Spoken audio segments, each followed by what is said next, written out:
Hello, Kevin Jones, Realty Professionals. Wanted to give you the annual economic update. Here's part two.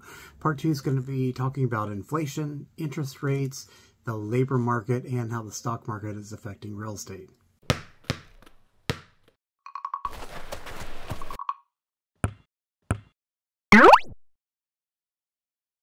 Online again, earnings aren't growing quite as quickly, and of course housing shows up in the inflation numbers as well. We haven't seen much movement there, but it should at least not be that same upward pressure that we've seen in the cycle up to this point. But I think that's a far cry and potentially wishful thinking if you think that the Fed's going to be out there slashing rates and that we're going to see a 5% mortgage rate by the end of the year. I do think it's possible we'll get below 6%, but I think the kind of best case scenario is like a high fives type of environment, at least until we get into the next part or the next half of 2024. And one of the reasons for that is even as we're getting cars and computer chips and TVs from China onto those store shelves, we still have a very tight labor market. And we're kind of in one of these really good news is bad news type of environments, right? Every time we get a new jobs report that shows we added jobs or unemployment came down, the stock market freaks out, right? The stock market goes down, even though theoretically we want people working and making money, and that's ultimately a big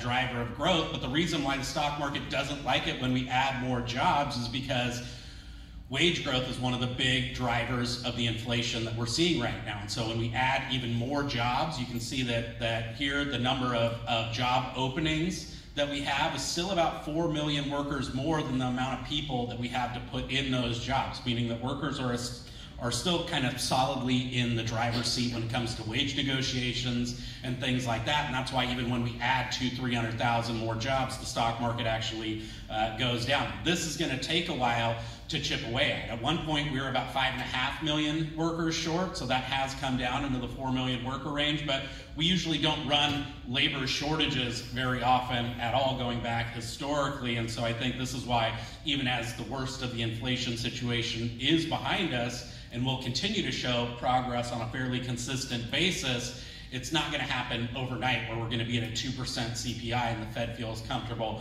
bringing that interest rate down to 3%. In fact, if you look at the most recent data for California, even with the Facebook layoffs, the Twitter layoffs, all of these kind of high-profile bank failures and things like that, the jobs numbers are still growing. We were still up over 3% on a year-to-year basis. Even when you just annualize the January to February numbers, we're still growing at about 2%, with some sectors actually still growing by double digits, including things like tourism, which the service sector has really been driving a lot of the growth over the last 12 months in particular.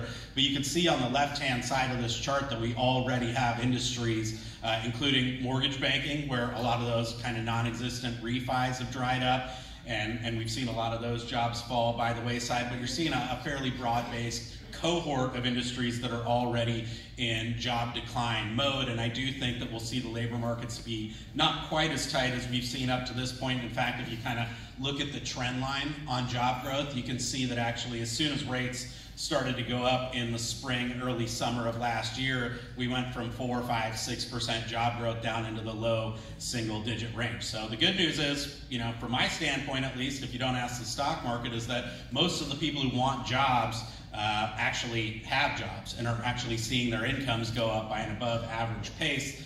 The bad news, or the potentially concerning news, is that just we're probably going to lose some of that economic momentum that we've enjoyed up to this point, meaning that our buyers, our sellers, our clients out there aren't going to be doing quite as well as they have been up to this point. When you look at the weekly data, and I know that that's one of the big criticisms of the monthly jobs data, right, is that, you know, who cares what happened in February? We've had like 5 bank failures since then. We actually get unemployment insurance claims where folks kind of apply to get onto the government payroll, and we get that week by week running right up through the first week of April. There, you can't really see a big noticeable bump, right? So even with all of these negative, scary headlines, you don't see an increasing number of folks actually going out there and filing for unemployment for the very first time. The worst thing you could probably say about the labor markets is that it's taken a little bit longer for those folks who have lost their job to get back to work. So when you look at continuing claims, how many people were already on unemployment